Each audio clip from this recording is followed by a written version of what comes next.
Good evening. I'm your host, Dennis Horvitz, the David Letterman of the Hopelessly Damned. My guest this week is Mr. Lyle Stewart, who is responsible for the famous publication, The Realist, which was published by Paul Krasner from his office. And we will be speaking to him momentarily. But first, I just want to bring you up to date and give you a little bit of information, a little bit of history about New York City Atheists. We became an official nonprofit 501c organization in January of 2004. We are open to all, believers and non-believers alike.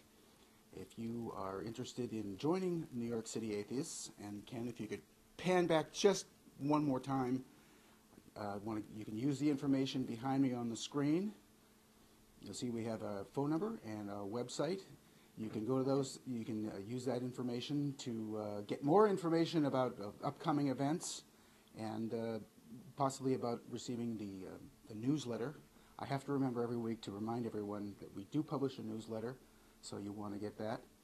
And basically, if you believe in issues such as separation of church and state, whether you're a believer or not, by all means lend your voice to ours. And that actually brings us to perhaps the most important issue and reason for New York City Atheists being in existence, and that is separation. We support the absolute separation of church and state. We want to, we think, especially in light of the recent elections, where our duty and our position here is even more vital. And please bear in mind that we are not interested in converting anyone, but if you are one of those who, and hopefully there's more than one of you out there, who's interested in the issue of separation of church and state, achieving and maintaining the separation of church and state, by all means, lend your voice to ours. And we'll be panning back and forth so you can get the information on your screen as to how you'd like to join. If you'd like to come down and watch them and participate in a meeting, by all means. And that information, the times and place, will be shown on our website. And we have a lot of great events coming up, so we hope you will join us. So without further delay, I'd like to get started with our interview with Mr. Lyle Stewart. Hasn't damaged your eyes or confused you. The man sitting next to me is Mr. Lyle Stewart, who is responsible for the famous Realist. I guess that was called. Gee, I've done a lot more than that. I know that, but see, that's the way we work this program. Okay, all right. You want to slip into the camel's tent with that? Okay. The teaser, and that's people. People, I think of my generation would probably generally first be aware of the Realist, and I think, wasn't it called the Greenwich Village Realist? No, it began as the Realist. The Realist. Okay. Yeah. My mistake. In any case, as you told me before the show. Maybe you could just give us a little background. I think you said that in fact the paper itself basically started in your office. Is that correct? Yeah, you know, my wife says that I'm kind of the Zelig of free thought because in my long lifetime, I've known everybody from Madeline Murray to Joseph Lewis to E. Haldeman Julius to William McCarthy, and Paul Krasner worked with me for 11 years before we started the Realist. And the Realist was started when some nefarious characters stole the mailing list of a magazine called Progressive World, which was a free thought magazine. And I was very angry. The man who was running it, William McCarthy, was then about 92 years old, maybe 94 if memory serves. And I said to Paul, let's do something. So I appealed to the readers of my own newspaper, which was then called The Independent, later Expose, for contributions to start a free thought magazine. And we got about $2,500, which I turned over to Paul, and he came out with the first issue of The Realist. And that began a long history and really launched his career. And what was Paul doing before he... Well, Paul had come to see me when I had a little tiny office on 42nd Street and 6th Avenue in Manhattan to buy some back issues of Expose. And this was a newspaper published at the height of the McCarthy era when everybody was scared to death. George Sheldey's discontinued his In Fact, even though he had 190,000 circulation. People were really running like mad.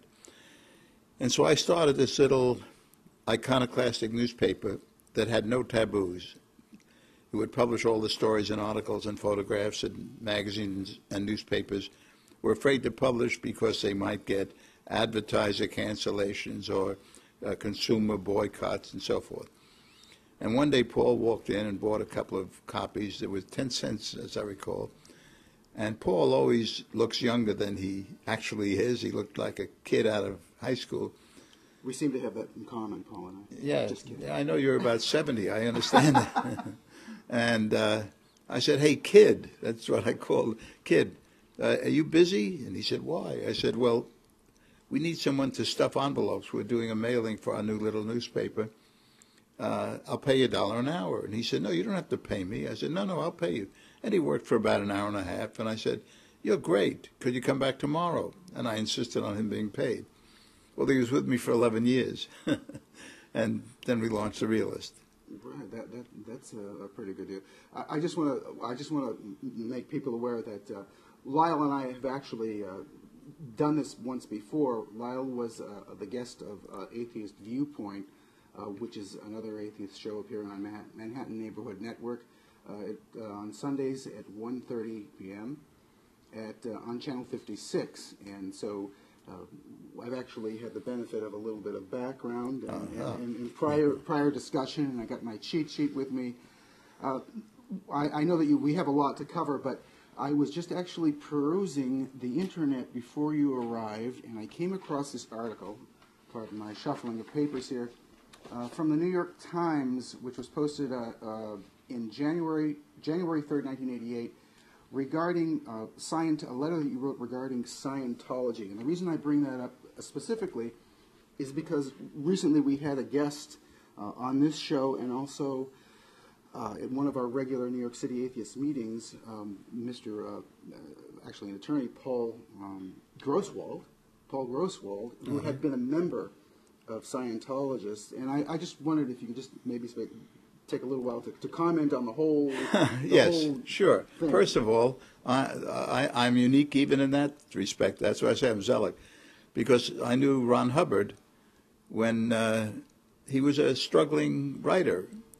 We used to meet in a home on Greenwich Avenue in Greenwich Village every 2 weeks. A group of writers would get together, and we were all pulp writers. That means we were writing for True Confessions and detective magazines and so forth, and getting maybe a penny or a penny and a half a word if we were lucky enough to sell anything.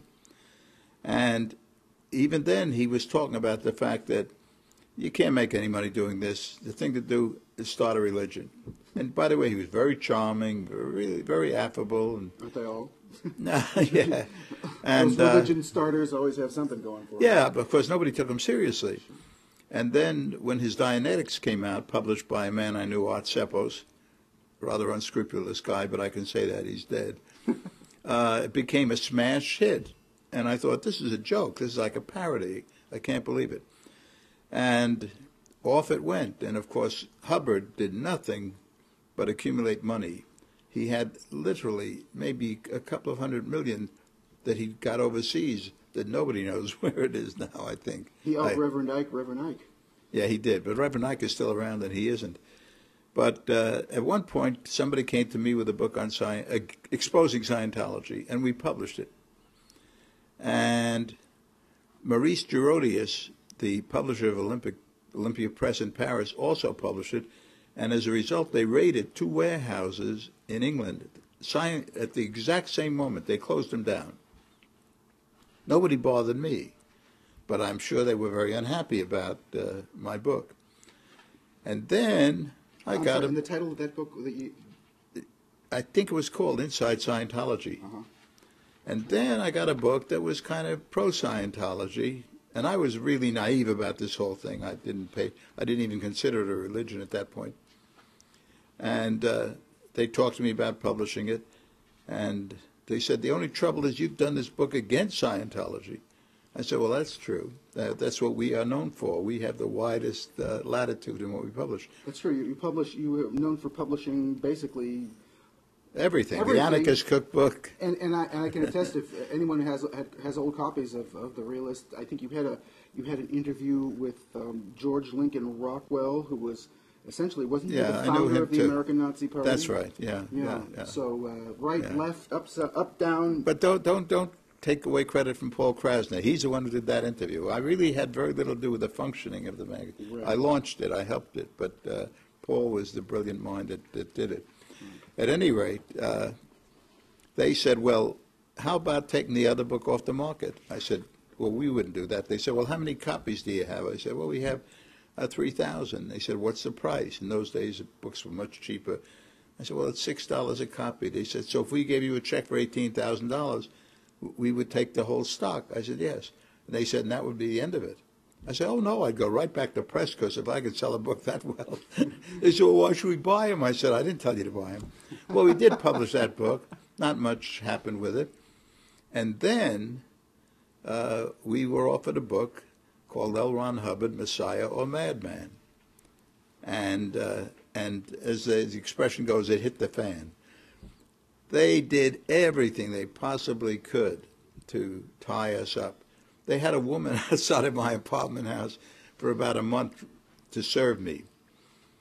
They had somebody who was arrested at our printers, outside of our printers, because she tried to bribe somebody to give her an advance copy, and she offered him $100, and he called the sheriff. And the sheriff, he said, well, come back tomorrow, I'll have it for you. And she came, she handed him the $100, and the sheriff arrested her. And what they objected to at first, to stop the book, was our jacket. They said it too much resembled Scientology with the volcanoes and so forth. And we appealed, and they thought they had stopped the book for 6 months. Meanwhile, quietly, I went about, did another jacket, and all of a sudden the book was out. They were absolutely astounded, I understand. There was such That's frustration. Probably a mild expression for what they know we're going through. And they did everything they could to stop it, and everything they did gave the book publicity.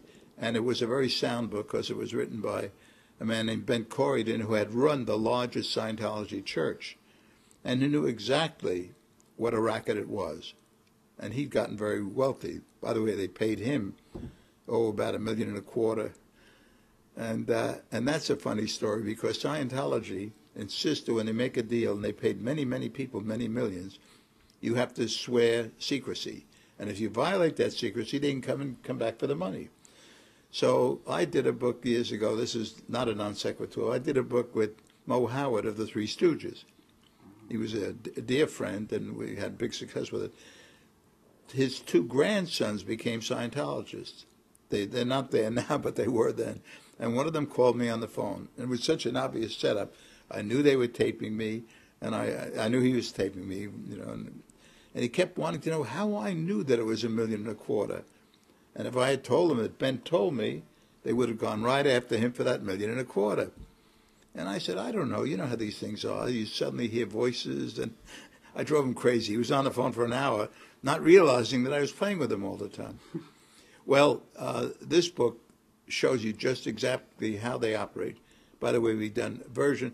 They got him to agree that he wouldn't do anything more for the book, so we got a new up-to-date from somebody, and the book is right up to date.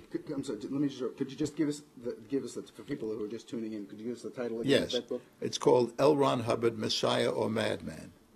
Now, I have to tell you, they sued me 4 times, and I beat them all 4 times. Absolutely. And this is interesting only because Peter Mayer, who was a very prominent publisher, who still is a publisher, but at that point he was head of Putnam, he was head of Penguin Putnam. He did a book on Scientology, and his large company showed a loss that year because they put so much money into protecting the building. His building was threatened with bombing. He had a full-time private detective on the premises all the time, and they didn't have a lot of success with their book, and I'm sure he was relieved when after a year or so it petered out. And in England, again, somebody tried to shoot somebody who was promoting the book. It was real crazy, and they are real crazy, but they're diabolically crazy. And Crazy like a fox. Yeah, I mean, that is a religion, the way the Las Vegas casino is religion. Sure, I mean, it's sure. But one thing, by the way, if you've just tuned in and you're watching New York City Atheists live on tape, And my guest is Mr. Lyle Stewart, who who assures me that aside from being responsible for the realist, does lots of other things. The realist is the least. I mean, I'm infamous because I turned mad from a 10-cent comic book into a magazine. And that alone makes you a hero. Oh, yeah. Yeah, I influenced an entire generation. There really are only 3 magazines that very deeply affected America during the last century. One was Playboy, yes. One was Mad, and one was Cosmopolitan. And they all were publications that liberated people. Yes. And at about that time, I started the sex revolution with Dr. Albert Ellis, who also is a very active atheist. Can I, just for me, this is completely self-indulgent on my part. Go ahead. Could you just elaborate a little bit more on your involvement with Mad Magazine? Yeah, I was putting out this newspaper, Expose, and I challenged and eventually ended the television career of Walter Winchell. And there was a fellow down on Lafayette Street in Spring Street who published a bunch of comic books. One of them was a little thing called Mad, which was like a funny book. There were not very many comics that were funny. Maybe that and Archie comics, other than that.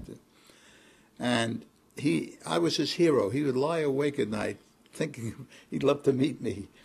And one day... And you're talking about Mr. Bill Gaines. Bill Gaines, right. William M. Gaines, yeah, Bill Gaines, who became my dearest friend.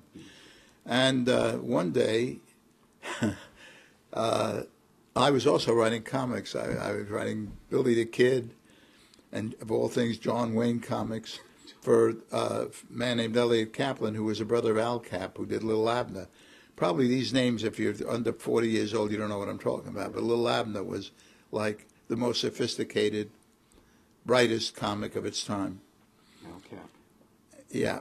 And so I sent a check for 75 cents for 3 back issues of Mad, which I happened to stumble on one day at my local news dealers. Back came the check with a package that had about $40 postage on it. There were a whole collection of magazines, every one of which contained one story against prejudice, whether it was against the American Indian or blacks or Catholics or Jews.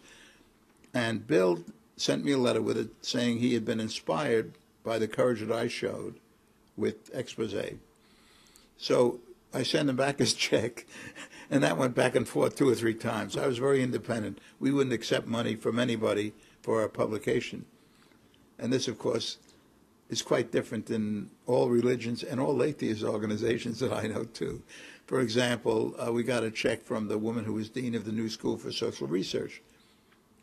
And I'd been on the board of directors as the representative of the student body.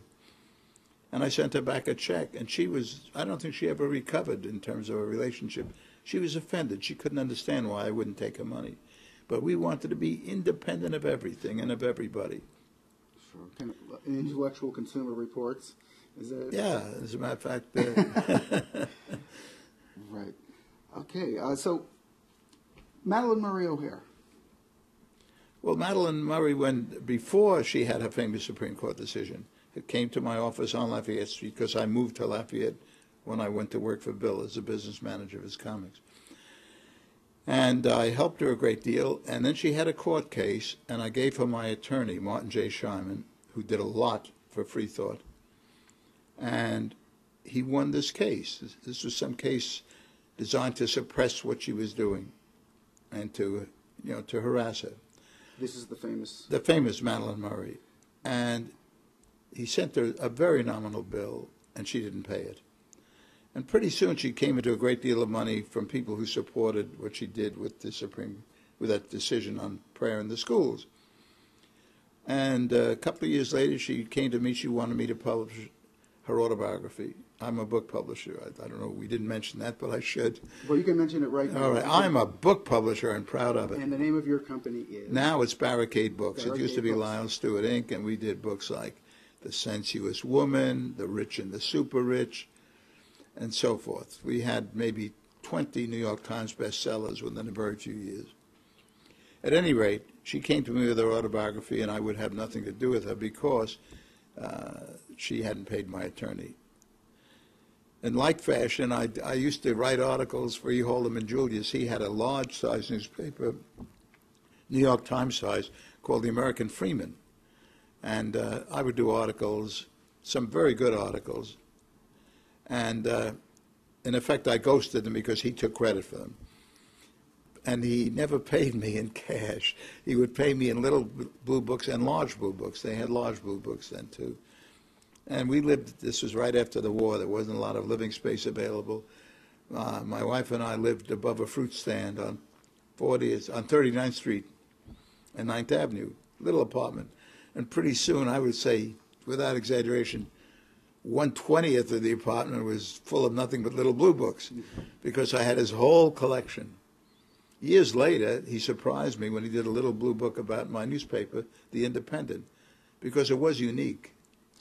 These little blue books, they basically covered just about everything, didn't they? Yeah, Just a whole How to Kiss, Shakespeare's Hamlet. I mean, there was the whole range. I wish I actually had a copy one, but these little blue books were and are literally little blue books. They're yay high. Not that high, even. Yeah, They're smaller than that. yeah, right? smaller than that. Yeah, Right. and they sold for a nickel. In other words, you could buy 20 for $1.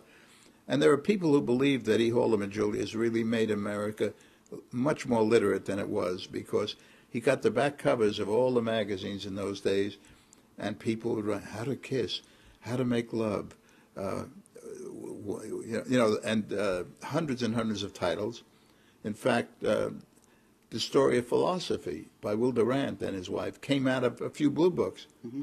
Simon & Schuster called him and said, we're interested in this, and he put them in touch with the authors. They wanted to buy rights, and he thought he put one over on them. He got $1,000. He thought that was great.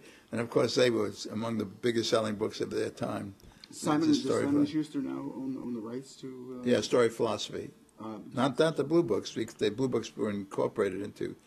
But they had to get the blue books in order to get all of the material, which he then owned. Is there any one publisher or entity that owns the rights to, say, the blue No, there books? is nobody, no. His son carried on for a while. They lived in Girard, Kansas, and he died in a kind of a sad way.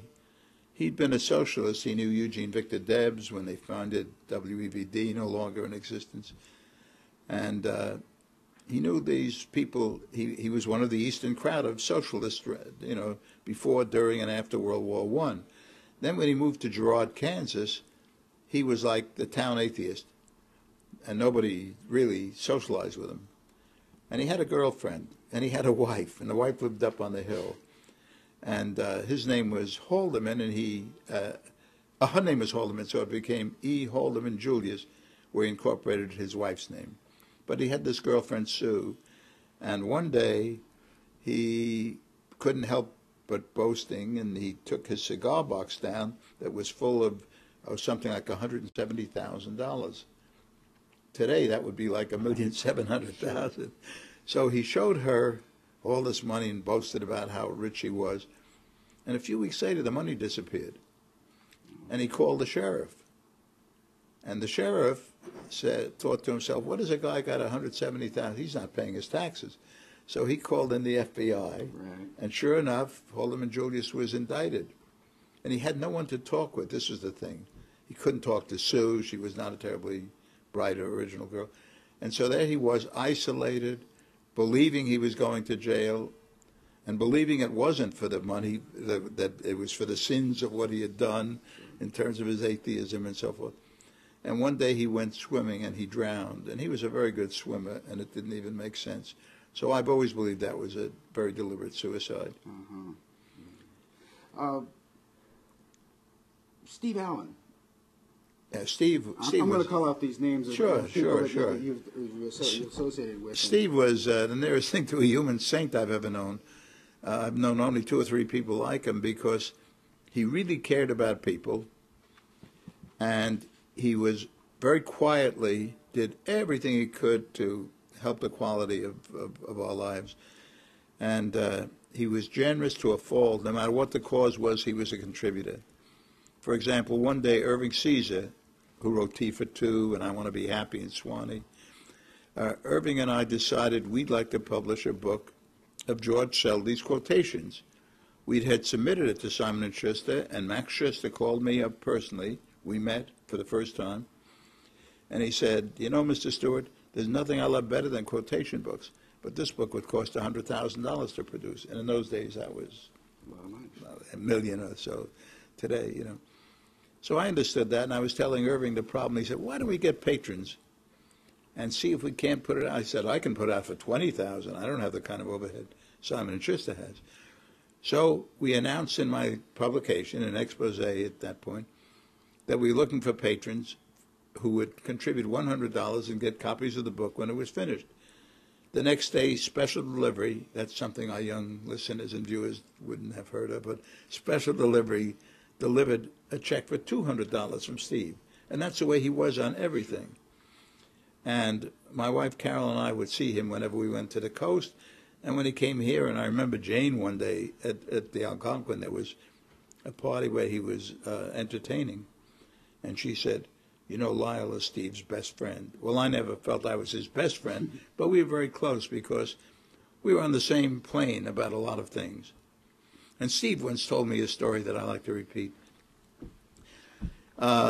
Some publisher, some religious publisher, wrote to him, not knowing what his feelings were. I mean, he was tried and true atheist.